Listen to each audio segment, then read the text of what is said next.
Thank you for welcome.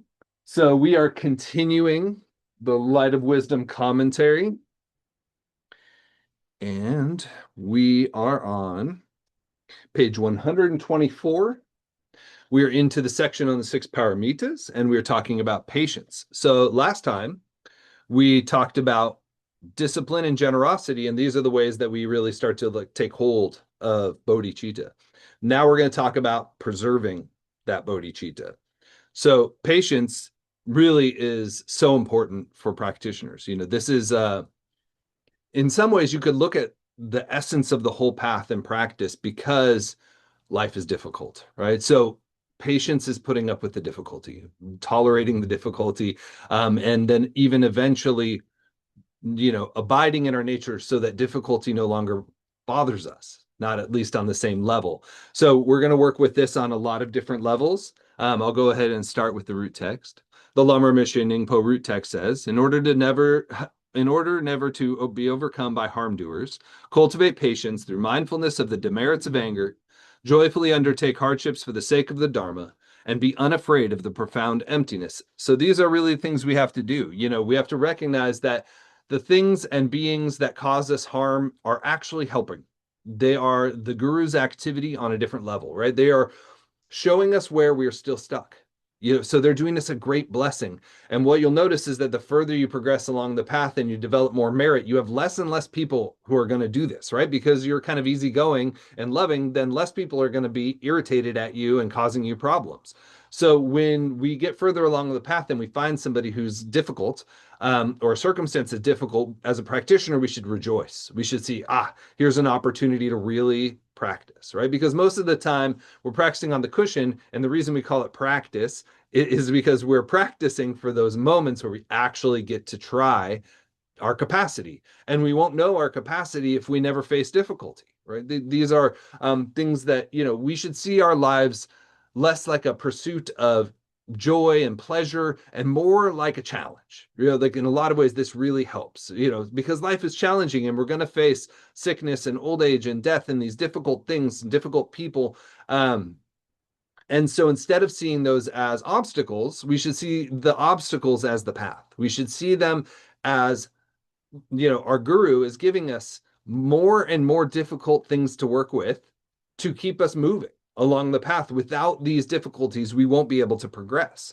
The last line here, it says, be unafraid of the profound emptiness. And this is a profound point. This is the patience at the highest level. We don't like the discomfort of groundlessness, right? The being in true nature is nice when we're cozy and comfortable, but when we're in an emotional eruption, being in that is not so easy, right? Because it means allowing those energies to flow, relaxing, not manipulating, not messing with, because we have all kinds of strategies we use, right? Habits, behaviors, things we do to deal with uncomfortable feelings, right? So what the practice asks us to do is to be in the profound emptiness, the groundlessness that allows for all of these difficult experiences.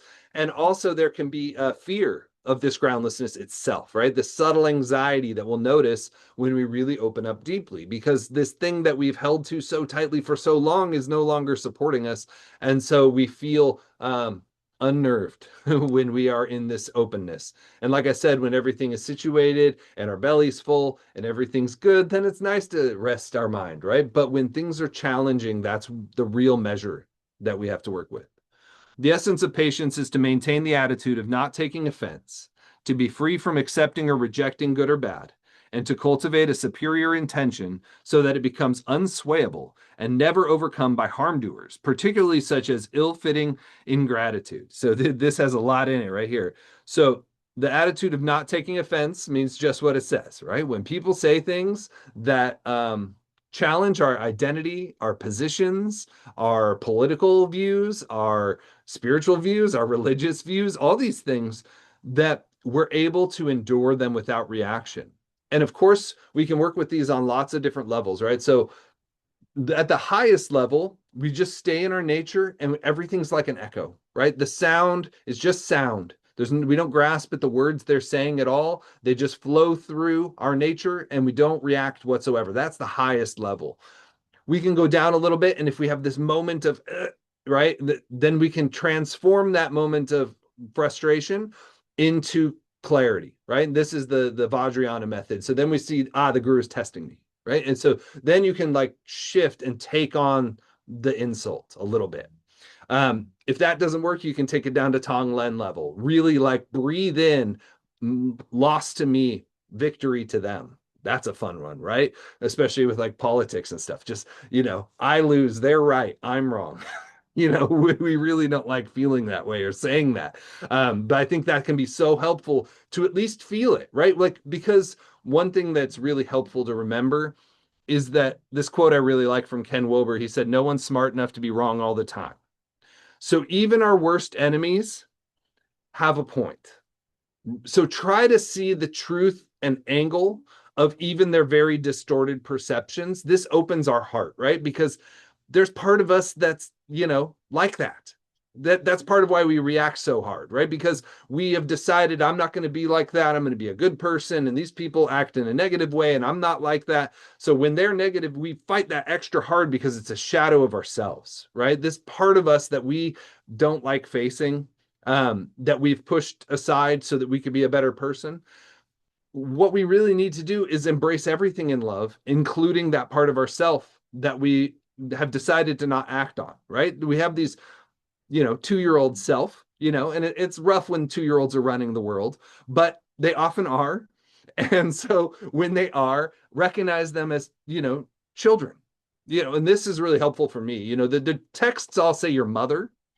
And of course, I have compassion and love for my mom, but when I see them as my children, it helps me because kids do stupid crap and it's because of ignorance, right? It's because they're not developed. They don't have the wisdom yet.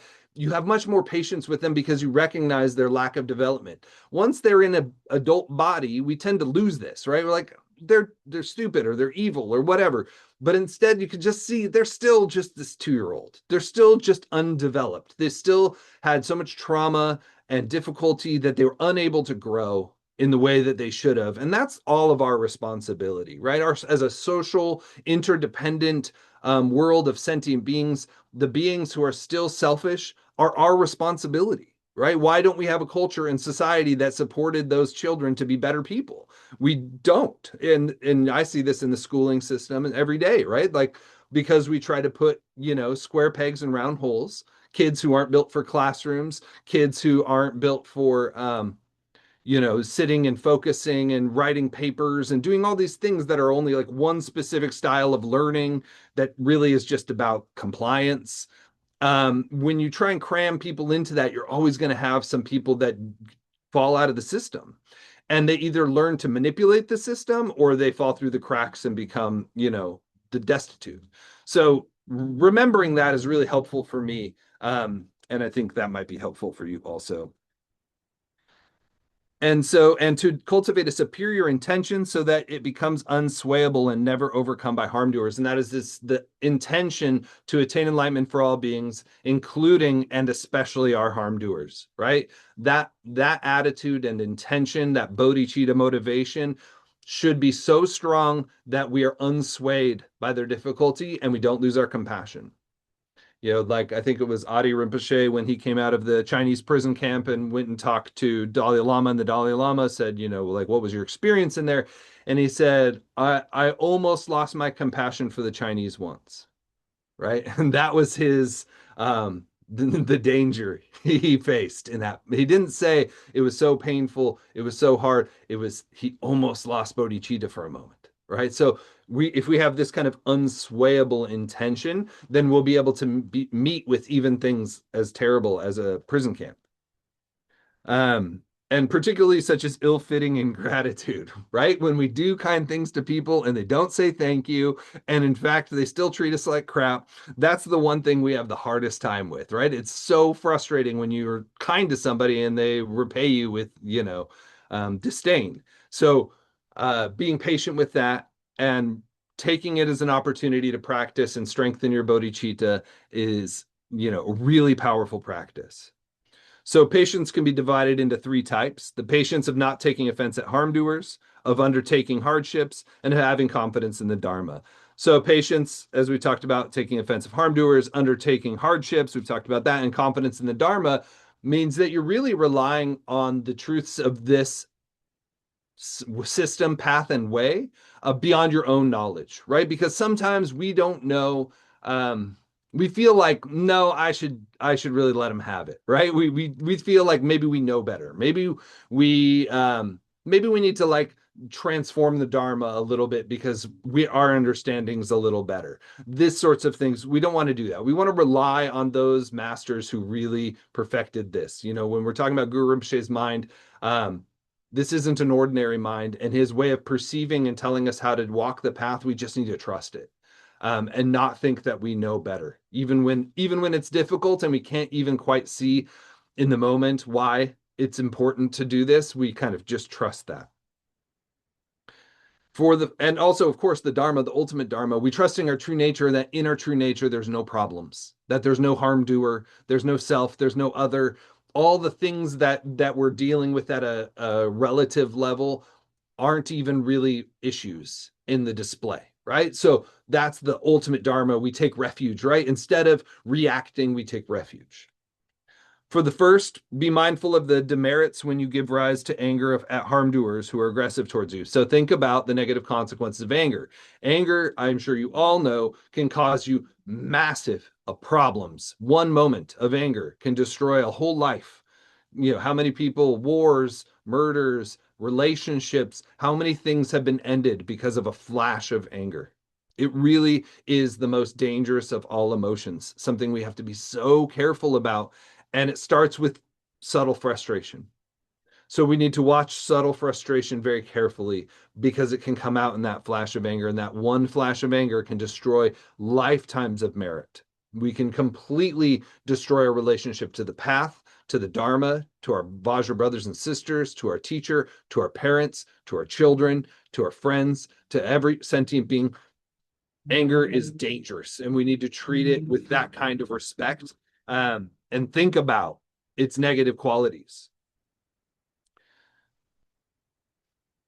The harm doers who are aggressive towards you, disturb or try to defeat, physically beat or slander you or your party. And that's often, right, our party, right? We often can tolerate some harm towards ourselves. It's harder to tolerate harm towards our family, towards our friends, towards our religion, towards these different tribal groups that we identify with, right? Often we feel justified in our anger when it comes to those situations, because I think it's not just me, right? I'm trying to protect my circle. But anytime we have my circle, then you're excluding sentient beings from your field of compassion, right? So just take notice of that. As an example, it is said, all good actions, whichever they may be, accumulated through thousands of eons, such as generosity and offerings to the Sagatas, can be destroyed by one moment of anger, as I was saying. Moreover, try to bear those harms without taking offense by means of the 5 notions and 5 considerations. So we'll go back to the notes here, 249. The 5 notions are according to the Bodhisattva Bhumi. It is taught that one should generate and meditate upon these 5 notions. Cultivate the notion that harm doers are your beloved ones. Remember that in past lifetimes, everybody has been your child, your mother, your father, your friends. So see them as a sick child or a sick being, right? Overcome by the poisons. Our only enemy is the poisons, if we have an enemy, right? The poison itself. In the same way that when a fire burns you, you don't get angry at the fire. It's fire's nature to burn you. When you get harmed by somebody imbued with anger, then you can recognize it's the anger that causes the harm and not the sentient being, because the sentient being is also suffering under the anger, right? It's like a disease they have. And so if we can see it this way, try to pull out the poison from the being, right? And then it's much easier. Then it's like their poison is my poison, right? The anger is just anger, whether it's my anger or your anger. There's no such thing, right? There's just anger. So when we don't, this also helps us with this emptiness understanding, right? The sentient beings are not concrete eyes who cause you harm. They're a cluster of feelings, thoughts, emotions, physicality, and that temporarily is poisoned by anger and therefore causing harm. And so we can recognize, so like when we do wrathful practices and things like that, people often wonder what you're doing. This is what you're doing. You're working on the anger directly. You're trying to remove the poison from that sentient being. You're not trying to harm the sentient being. You're trying to stop the poison. The only demon is the poison. So when we're Vajrakalaya or whatever, we're destroying poisons. We're not destroying beings. There's a huge difference here.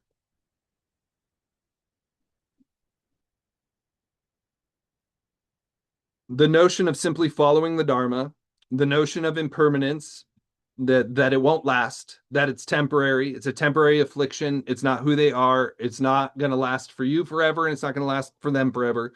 The notion of suffering, that all suffering is caused by the negative emotions, and the notion of completely cherishing other beings. We're really working to identify with other sentient beings as much as we identify with ourselves or more, right? Because our self-fixation is causing us harm. So the antidote is to not identify with ourself more strongly than others. Logically, there's no reason why we should protect ourselves and not other sentient beings.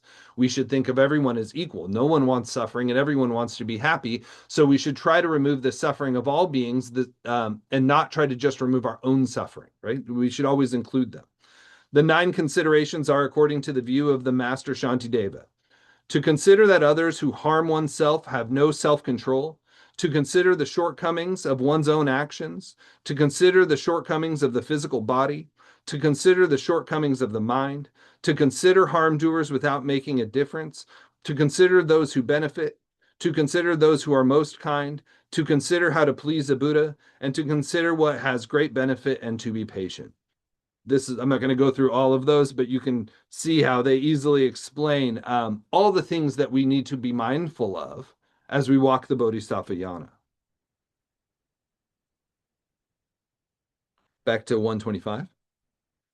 For the second, gladly and with unwaning joy, undertake whatever hardships or difficult deeds that may befall your 3 doors for the sake of the Dharma practices that accomplish enlightenment. For example, like following a rough cure in order to alleviate the pains of severe illness. This patience is like a great warrior who turns back the army of samsara by defeating the enemy of disturbing emotions. So this is like when we do retreat, when we're sitting in meditation for a long time, when we're doing prostrations, or we're on pilgrimage, or we're doing any kind of Dharma activity, and we get frustrated, bored.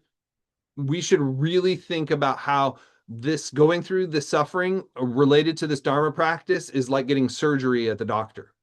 We are willing to go through all kinds of painful experiences to preserve our body. And we go through all kinds of painful experiences to preserve our jobs, our livelihood, right? We work, we do things that we don't want to do all the time. So why should we not do the things for the Dharma that'll bring absolute happiness when we're willing to go through suffering for temporary things, right? So we really want to keep this in perspective, that we should be willing to put in more more difficulty and pain in order to practice the Dharma than we are to have these temporary benefits that won't even last beyond this lifetime, right? So be willing to work a little hard is the point. And do deal with these, like the frustration of feeling, somebody's insulted you and you just take it, right? And you burn a little bit with that. That burn is the surgery of removing anger from your mind. As you allow for that feeling and don't react to it, and you don't express it in a harmful way, and you just feel it, then it liberates, right? And that liberation process isn't always pleasant, but we should see it like taking a medicine that tastes bad, right? That the medicine sometimes is uncomfortable. That's one of the patiences we need to have. So for the third, take delight in all the topics that transcend ordinary thinking, such as the qualities of the precious ones, and particular be unafraid of, take interest in, and gain comprehension of the true thatness, the profound emptiness of the natural state, free from the constructs that is devoid of the 2 kinds of self-entity. So having this longing for the Dharma and realization, and particular our true nature, to have that be our aim, and just stay focused on that and willing to endure the difficulties in order to move in that direction. That's really this path. So as we're just kind of going back over the main points, we have this conventional bodhicitta, which is the temporary actions that we do with the intention of benefiting ourselves and all sentient beings together. These are merit building activities, and we want to do them with a light touch, with the highest view, which means we do them the way that Joe teaches us to do aspirations. Right? We set the aspiration, we do the activity, and we let it go. And we don't grasp at the results. We don't grasp at the activity. We learn to transform our body mind into a good vessel, right? We need to not only liberate ourselves through wisdom, but we also need to liberate others through conduct, right? So this Dzogchen sutra thing I always talk about, right? So we need to make ourselves a good vessel that benefits others, and we need to also free our own mind. These two activities. So for this ultimate refuge and the nature of mind, this also protects us and makes it so we're better able to train in these conventional activities, right? So it's a test, really. Like, are you able to stay in your nature while somebody insults you? Are you able to stay in your nature while somebody does something that you think is wrong? Are you able to stay in your nature enduring physical, mental discomfort? Right? So we can look at it like that. An opportunity to deepen our highest levels of practice. But when you recognize that maybe you can't, which I find all the time, then we still need relative based practices, right? Like the mind training and the way of the Bodhisattva, because we're not able to abide in our nature through difficulty. So we need to use whatever skillful means we can use. And you should use the highest practice you can do. But just be honest with yourself about what level of practice you're able to do, depending on the circumstance, the situation, whatever you're going through. So the essence of this is don't be overcome by harm doers. Use the true nature to overcome these harms in yourself. Don't take offense and be free from accepting and rejecting. Be willing to tolerate things that you don't like, so that your grasping at I want this and don't want this becomes finer and less pushing you around. They say don't be like a cow with a ring through your nose. You're just being pulled around by our emotions, right? Like, I don't like that. I don't want to do this. I want to do this. Like we want to be softer like that. We can still enjoy what we enjoy and dislike what we dislike, but we want to be flexible. This is helpful.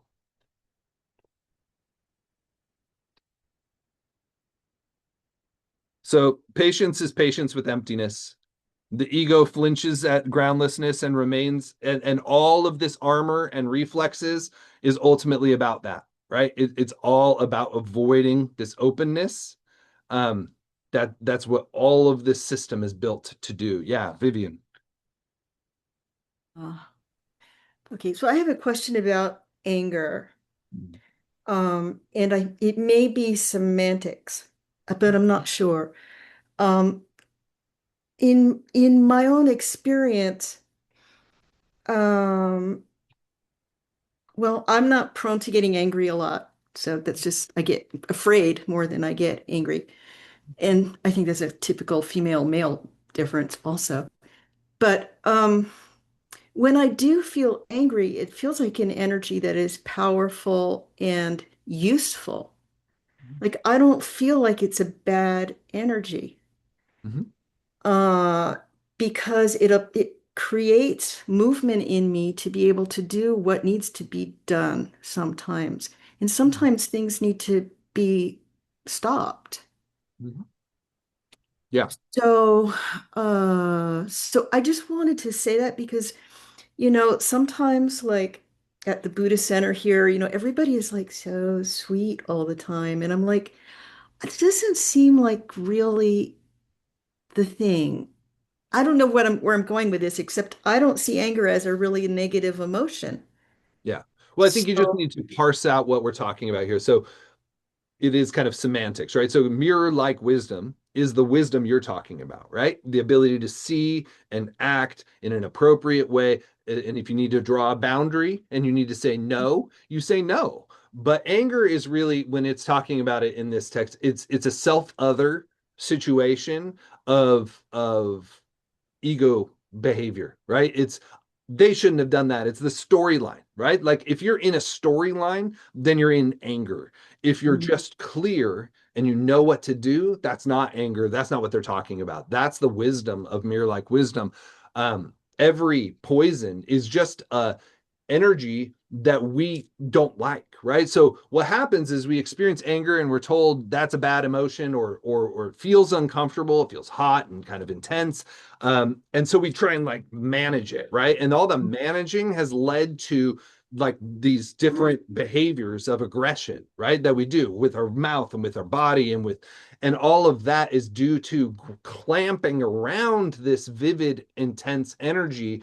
And so if it's not flowing smoothly, it causes all kinds of harm, right? Because somebody says something, it triggers us and we punch them before we even know what happened, right? Like there's people who have that kind of buildup because the like you said, you experience the fear. Well, like a lot of people who experience a lot of anger, they don't even feel the fear. They have fear for such a short period of time. They feel fear and then instantly they try to protect themselves, right? And so then they go into Uh, aggression, right? Then that's what leads to this whole chain. But fear is actually the root of aggression, right? Because it's like, I have to protect myself, and then you attack. So if you're willing to experience the wavering fear and then open, then you don't have any of these problems. But it's when we clamp around it and then we build this fortress and then we have to protect our ego and all of that. That's what it's talking about. And it's a heavily dualistic thing. So, yeah, but great point. Good question. yeah, and I also, that was when you used the word aggression, I could see the semantic difference. Yeah. Yeah. So that's a whole different form of the word anger than what I was thinking about. So Yeah. thank You're you. talking about the pure feeling of the energy and that, yeah. So The that energy that's of it the is. Yeah, and so and that's the English language, right? Like Tibetan has a system of language built for these words, right? And has different words based on the wisdom and the emotion, but the English language doesn't have that. So we're going to run into these things. So it's good that you clarify that and that we stay clear that there is an analog of the energy behind every poison that is not harmful, that is, our true nature expressing itself. But we have to know the difference and we have to know who's running the show. Yeah. And we can't use that excuse, which people also do, right? Like, no, I was just being wrathful. And you're like, no, you weren't. You were just mad, you know? Um, and so we have to be honest about what we're working with as well. And a lot of it you'll notice how quickly you get over it. Like when it's mirror like wisdom, you'll experience the flash, you'll do what needs to be done, and then it's gone. With Mhm. anger, it reverberates, right? You have a story in your head and you're thinking about it and you're going over it and over it in your head. And next time I see them, I'm going to really tell them, all of that kind of stuff. That's that dualistic anger. Yeah. Thank you. Thank you. Yeah. So yeah, the armor is really what causes these problems, and being willing to put down the armor so that we can feel the energy and not run away from it and not react based on it. That's what we're training to do at the energetic level, right? So the texts are often talking more at this mind training level, at the thought level, because it's easier to talk about that.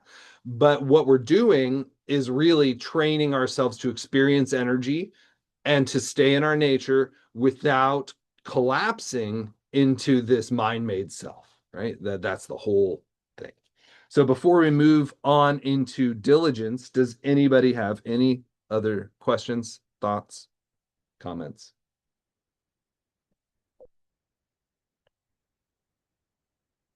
Okay.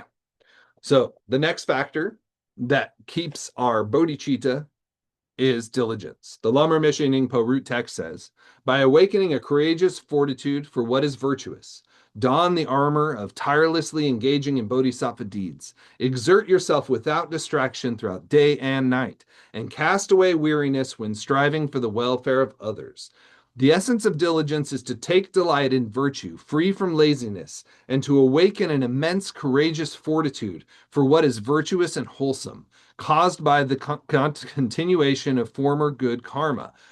So Notice this isn't like grit your teeth and push as hard as you can, right? That's not what it's saying. It's saying delight in virtue, right? So somebody whose mind has been trained in diligence means they enjoy virtue and don't like non-virtue, right? That's somebody who's diligent in this context. It's not, Tony Robbins, you've been motivated into, pushing yourself to the ends of the earth.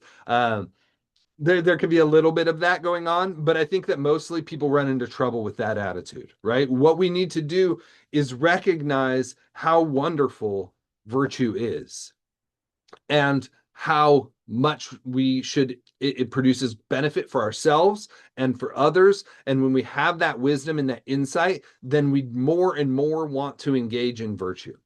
And virtue, in this case, isn't running around trying to save the world necessarily, and probably not. In the Buddhist thinking, your practice is your most virtuous activity because it doesn't cost anything and it doesn't lead to you making all kinds of errors, right? Because when we engage in the world of phenomena, if we are not in our true nature, then we are causing karma for ourselves and others. And that's messy, right? There's always unintended consequences. Even very intent with a positive intention, you can still try to be helpful and cause harm, right? So until we have this Buddha's wisdom, we have to be careful and recognize, the 37 practices of a bodhisattva says a bodhisattva's activity is to study, reflect, and meditate, right? That's what a bodhisattva does. That's so we spend our time primarily studying, reflecting, and meditating.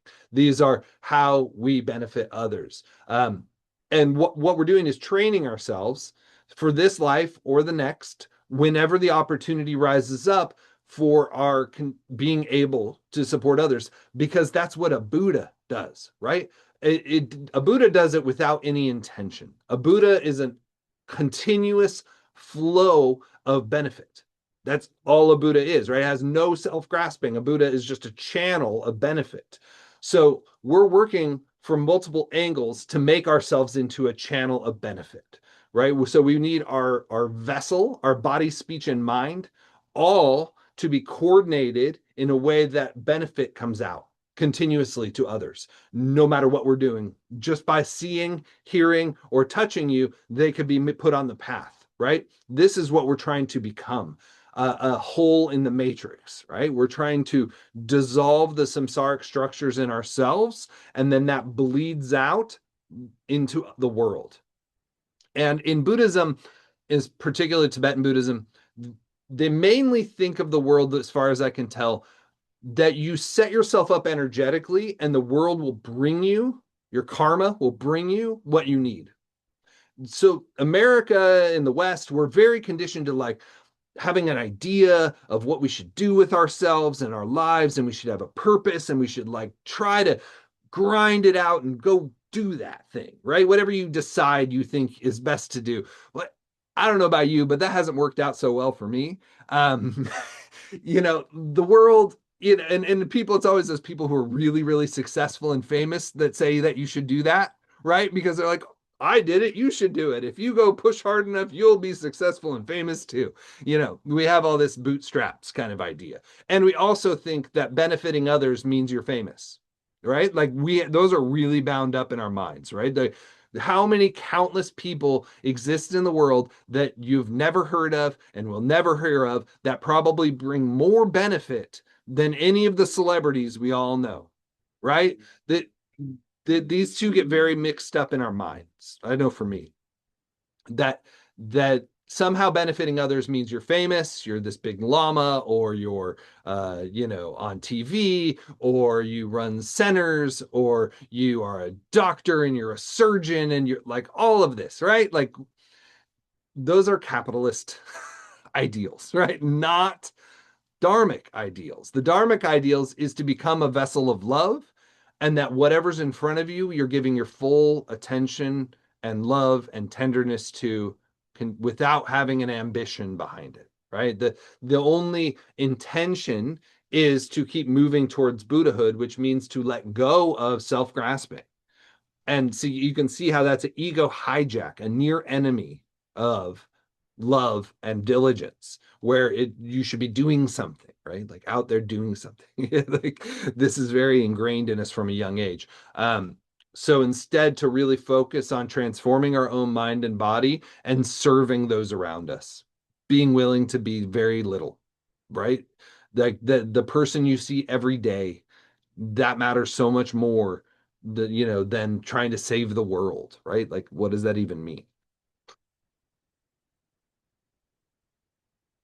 Such courageous effort can be divided into three types: diligence of armor, of application, and of accomplishing the welfare of others. For the first, don the armor of an attitude that is tireless in the face of long stretches of time or tasks that are difficult to achieve, thinking, from this moment on and until sentient beings have been established in unexcelled enlightenment, I will not abandon the bodhisattva deeds even for one instant. This is why it's very helpful to really have this bodhisattva attitude of, even if I have to stay in samsara for countless future lifetimes, I will do it. Right? Because when we give ourselves like a very strong deadline, like I need to achieve Buddhahood in this life or something like that, I find that tends to be like spinning your wheels, right? You tend to get kind of frustrated, and it's not helpful. We need to enter a flow of benefit that is continuous but patient and calm and not agitated, right? This is just be willing to do nothing. Like if you look at the Tibetan lamas, they don't do a whole lot, right? They're mostly just sitting, mostly doing practice, mostly just saying mantras. And then, some of them, they ripen and they get called to the world stage, right? They get pushed out there. Most of them do not really enjoy that. They're kind of drug out, but because of their vow to benefit beings, then they just say yes to everybody, right? And people are like, will you come to China? And they're like, yes. Will you go stand up here and give a teaching on this? And they say yes, right? So if people are asking you for things, then you can do your best to help.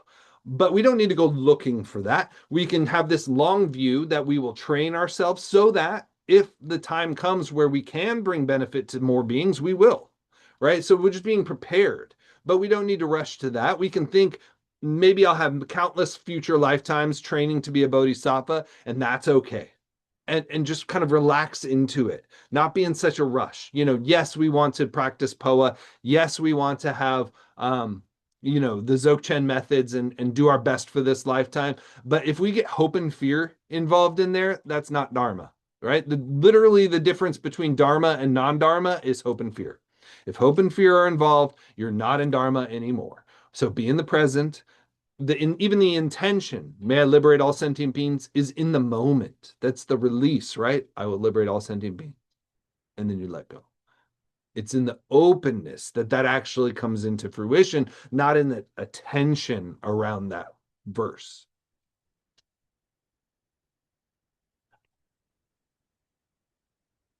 So you will not abandon bodhisattva deeds for even one instant. For the second, with the diligence that is constant and earnest, unshakable, unrelenting, and free of conceit, exert yourself in discarding disturbing emotions, in practicing virtue, and in benefiting others without distraction for even an instant throughout day and night. So this is telling you exactly what to do, right? Like just continually, when disturbing emotions come up, we liberate those. That's the path. We practice virtue. We do prayers, practices, mantra, meditation, whatever floats your boat, right? Like the good thing is we have so many options. Do whatever practices you enjoy. You don't have to do this or that specific practice. Do the one that you want to do. Spend the most time doing that. It'll be more beneficial for you and more beneficial for others. And follow the instructions of your lama. If your lama tells you do this, then just do that and put up with the discomfort of not wanting to do it, right? If it's something we don't really like, we have an opportunity to practice patience, and we can just do it. And that's an unshakable, without distraction, without a rush, without hope or fear. And the benefiting of others is dedicating, right? That's how we benefit others. We benefit them by dedicating our practice to all sentient beings. We let go of the results. When we let go of the results, then it benefits everyone. It's a field, right? It becomes a field of the Buddhas. We dedicate it to the Buddha's merit. And then the Buddha's merit liberates all sentient beings, because we all got to be liberated. We can't leave anybody behind. So we're going to work without that grasping around my liberation, right? That's an error, a deviation. We don't get to have liberation. That's something the ego wants. We want to become one with our nature, and that will flow out benefit for everybody.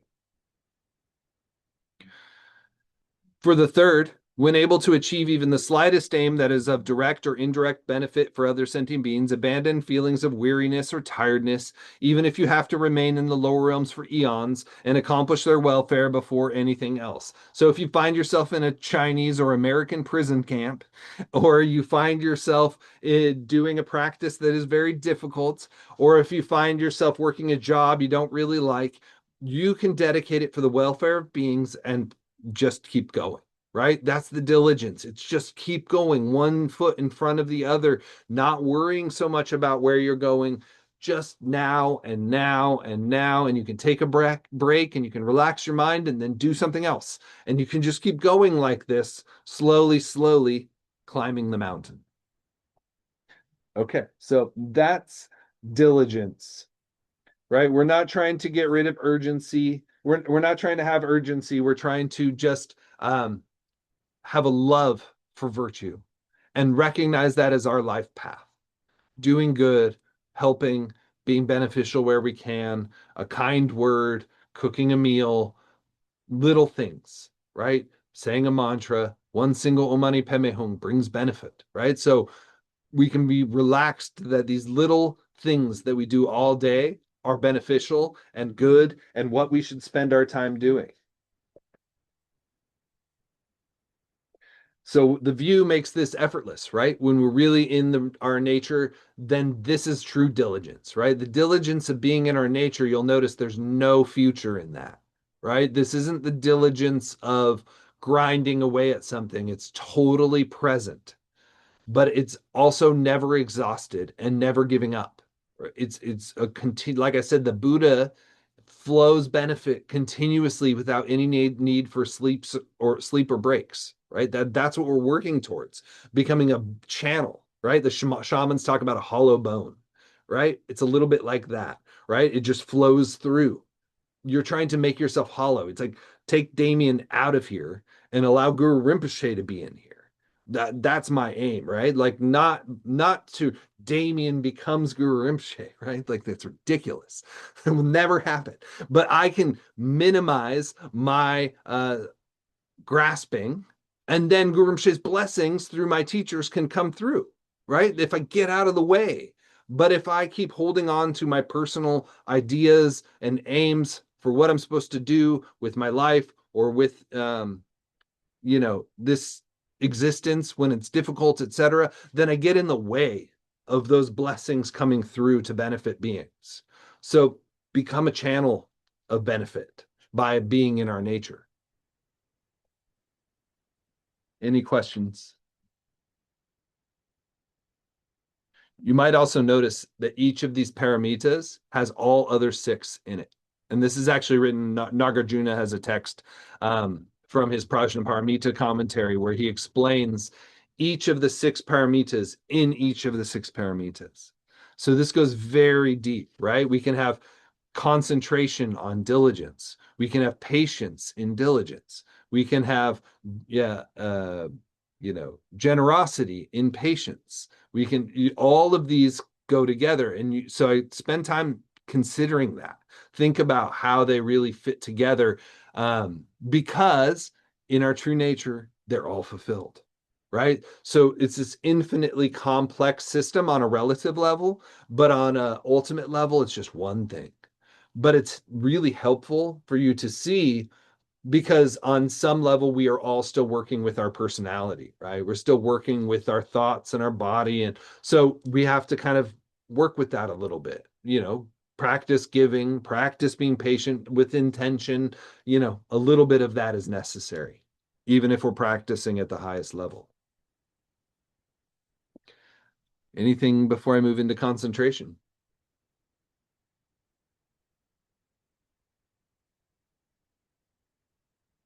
It's really nice, Damien. It's nice to hear I'm be glad. reminded again and again of all this. Very wonderful. Thank you. My pleasure. Yeah, every time I go back and read The Way of the Bodhisattva, I'm like, Like my mind gets blown because it's deeper, higher, and I realize that I still need it, right? Like no matter how much apparent progress I feel like I've made, I go back and I'm like, oh, I still need these basics, right? This is grounded level, foundation level stuff sometimes can be so refreshing. And you look at like Patrul Rinpoche and the Dalai Lama, these great masters, and what do they say the most important text for them is? Do they say it's the Ching Zi? No. They all say it's the way of the Bodhisattva. There's a reason for that. It's the practical application. And it has the wisdom also, right? The Dzogchen's in it. That the whole wisdom chapter shows you how all the other paramitas can be practiced from that point of view. So really, it's the whole path. There's no more concise and complete path than the way of the Bodhisattva and the six paramitas. You have the whole thing right there. And it's so easy to understand. We get lost in the complexity sometimes. It's very helpful to get to the ground. So concentration. The Lamrim Nyingpo root text says, with the thorough intention to calm your mind, take the mundane dhyanas as the foundation. Through fully accomplishing samadhi with vipassana, enter the domain of the experience of the tathagatas. So we train ourselves in shamatha, we train ourselves in vipassana, and ultimately we come to our true nature, right? And different systems emphasize different ways of approaching this. I was never really, I trained in shamatha vipassana first in a kind of Southeast Asian method for the first couple of years of practice, and that was very helpful. It was just keep your attention on the breath, and when your mind's distracted, come back to the breath. And I just did that every day on the cushion till it's bored out of my skull, and it was hard, but it really got my mind to calm down, because we have very busy minds. And so it's very helpful to get your mind to chill out. For me, mantra is a much easier way to train in this, right? It gives your mind and body something to do. And you can really begin to, all of this comes together, right? So the shamatha is the calm abiding. It means your mind stays where you place it. The vipassana is the clear seeing. It means it knows what's happening and it knows what everything is clearly. And the union of those two is our nature. So we have concentration we often think about as like putting our mind on an object and not seeing anything else, just focus. That kind of dhyana absorption is not emphasized in any of the schools I practice in. What we emphasize is called natural concentration, which is the letting the cup settle, right? This means that the concentration happens from relaxing rather than a kind of pressing. The pressing has its benefits, and you definitely can develop different powers and samadhis, and it can be used to enhance your practice.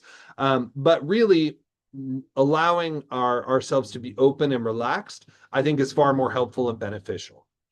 And all of it is accomplished in this system. So the essence of concentration or dhyana is to remain one-pointedly directed inward to the nature of a virtuous mental state. So we're concentrating on one of the paramitas, we're concentrating on benefiting sentient beings, and we're holding that intention. We're training ourselves to stay with an intention over time. That's how we really apply ourselves. So when you say the mantra and visualize the yidam is the virtuous activity, right? So we're the staying with the mantra and the visualization is the shamatha. The clarity of it, or the knowing of it, and the recognition of the implements and the energy and the emptiness, that's the insight, right? So the two of those together is a complete package, right? And we can have more or less concentration based on lots of different factors, right? But in general, in this system, we're training to do this in a very relaxed way. Yes, Vivian. I don't know if this is the place to ask this question, but I have questions about using mantra because I was trained in a Hindu system, like completely different, where it was internal, it was not verbal.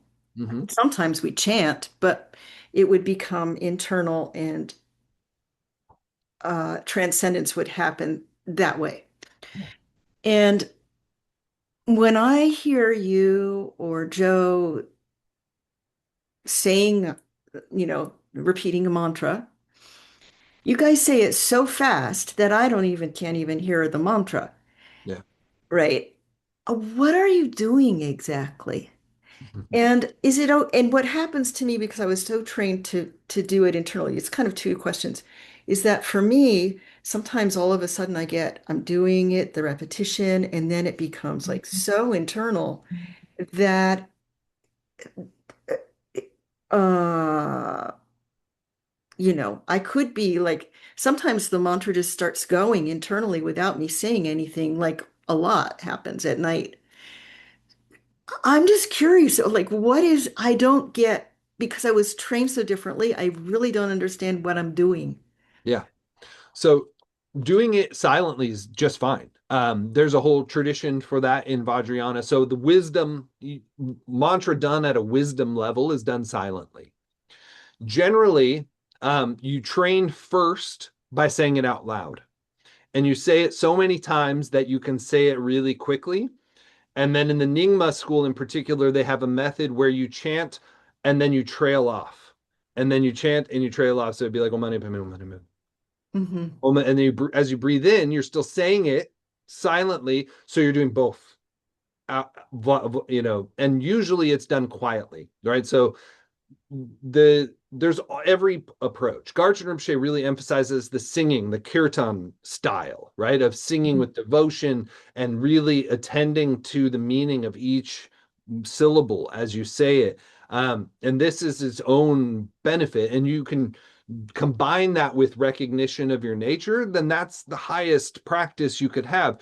And so I don't think there's any rules here, is what I'm So then trying to say. a question to that. So one day I was decided I'm just going to sing it and do it and be it and not worry about counting and all that stuff. But then if you're supposed to be doing like 100,000 mantras, it just is so confusing to me. Yeah. We can talk about this some other place, but I had to say it because I'm like, it's a really big question for me. Like, am I doing everything okay? I don't even quite know. Well, I know, I think this is a great place to talk about it because if you have this question, other people have this question. It depends on a couple factors. One, who's your lama? So follow their instructions. That's a little bit of your Okay, well, Joe's my llama. okay. So you do what he asked. If he says accumulate the number, then Yeah. get the number and just see that Okay. as a practice of, if nothing else, just devotion, right? You're just doing it because he said to do it, right? There's a little bit of that.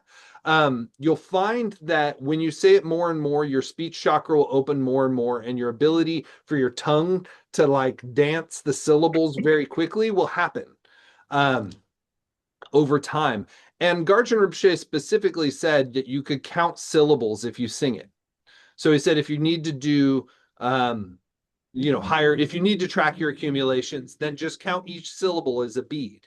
So then you could do a little bit faster. It's still going to take you a lot longer than Yeah. the really quick method. But Uh, it was really wonderful. I loved it. yeah. So I there's no reason not to do that. And if you want to see if maybe it's okay to accumulate less, Garchen Rinpoche specifically said singing it has, 100 times or 100,000 times more benefit, right? He said that. And we all kind of follow Garchen Rinpoche in this Sangha, but you can double check with Lama Joe. But my intuition is like, if Garchen Rinpoche says it, it's cool, So he's not emphasizing the numbers in the same way and is making it pretty clear that the realization will come even faster from doing less by singing because you're really feeling it and connecting to it. And then my experience, like different lamas, they have skillful means around these things. Like I told when I was doing Nundro and I was getting a little caught up on the numbers and the counting. And I told one of my lamas that, and he said, so then figure out about how many you do in an amount of time, and then just do it based on time. So I did that a lot. So like for prostrations, so I do about this many prostrations for 10 minutes. So then if I do an hour of prostrations, I'm guessing I do about this many. And I would just use that for my count. And that's what he told me to do.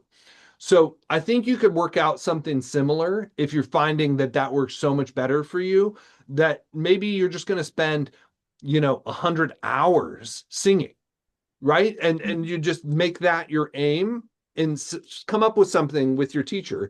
And that's the best way to do it, right? This is the benefit of the Vajrayana and also the difficulty. Everyone has a different idea, a different skill, a different method, and you can get very confused by all of these. And this is why it's very helpful to have that one teacher who's your touchstone, right? Like basically, no matter what other lamas say, what this lama says, I'm going to follow. And that's to make it easier for you so that you don't have this problem of like, I don't know what to do. So just if Lama Joe's your teacher, then ask him what he thinks about this and then just take his answer and just do it. And, in the Vajrayana, there's a little bit of like, it frees you from having to worry about it. You just do what your Lama says, right? And you trust it. And because our progress on the path actually comes from devotion more than effort, right? So it's more about just doing what the Lama instructs you, right? Like there's more beauty and power in that. If the Lama says do Nundro and you do Nundro, it's not about the numbers. It's about you doing it. It's about you doing it because you have devotion for your Lama and your connection to the path and your willingness to endure it. It's all of that. It's not what you did through like some kind of efforting. It's the connection and the trust and the relationship.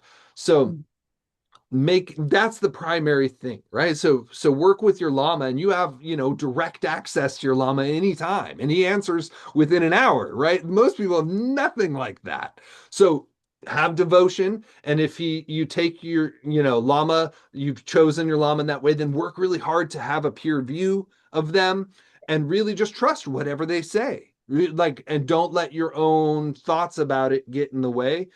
Just what he says is the final. And you're welcome to question it, but you got to take their answer, right? Like that's the kind of thing that we do. And that will help you. It won't, people think like, oh, I'll be like their slave. It's like, no, what it means is you don't have to figure everything out. You can just trust and then be pulled along, right? And that's what's happening is the trusting and the being pulled along. And it's like, say you got told to do something, but you never got to finish it, but you tried. The trying was the part that mattered. The intention, yes, I'm just going to follow through and trust this thing to come in. It's so helpful because I'm like counting and then like, oh, wait, sometimes I get so spaced out and then I'm like, wait, I don't know if I did 100 and then I go back and do it all over again because I don't know the right count. Yeah. I've been doing it for like, hours. Yeah. Anyway, this is Yeah. So really set up an helpful. interview and ask this question. This is really, and we have the blessing of like, I would say two things. Having this Sangha, we have Lama Joe, and we have this like direct connection and help and support that's immediately available to us. And then for many of us, we have Garchen Rinpoche, who put all his instructions on YouTube, right? So we can all like, if we have those kind of one or both of those as our teacher, then we have all this instruction. We don't need anything else. We have everything we need. We can work out the finer details. But we can just rely on that. And then we don't really need to worry about what other people say, right? Because there's millions of methods and lineages and teachings and approaches, and they're all valid, but we just follow our teachers. That helps. Can I ask one more question? Have you met Garchen Rinpoche? I saw him teach in person once in Seattle. And So then you follow mostly online. yeah, but I've watched almost every single YouTube thing he's done.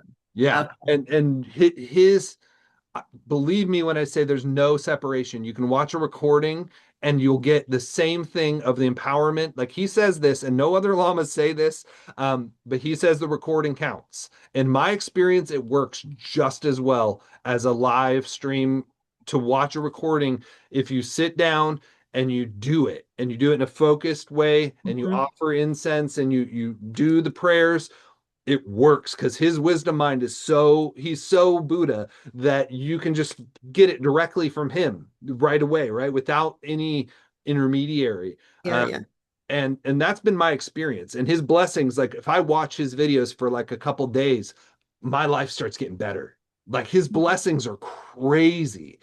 And I know so many people who feel this way. So Yeah, he's so, faultless and perfect in every way, and we have access to all these teachings from him, and he gave it all. He like everything. So yeah, we're so blessed. And then we have Lama Joe to work with directly, to ask questions, to kind of hash out these little details that maybe we're not certain about.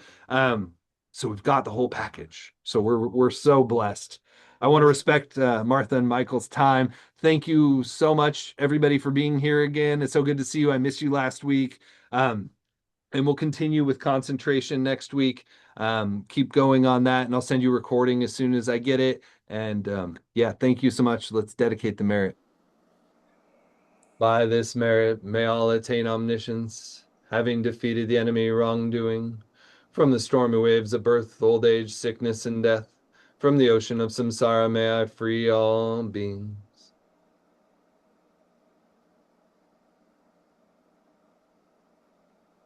Thank you, everybody. Thank you very much. Thank you, Damien. My pleasure. My pleasure. I look forward to seeing you again soon. Good night, everybody. Good night. Good night.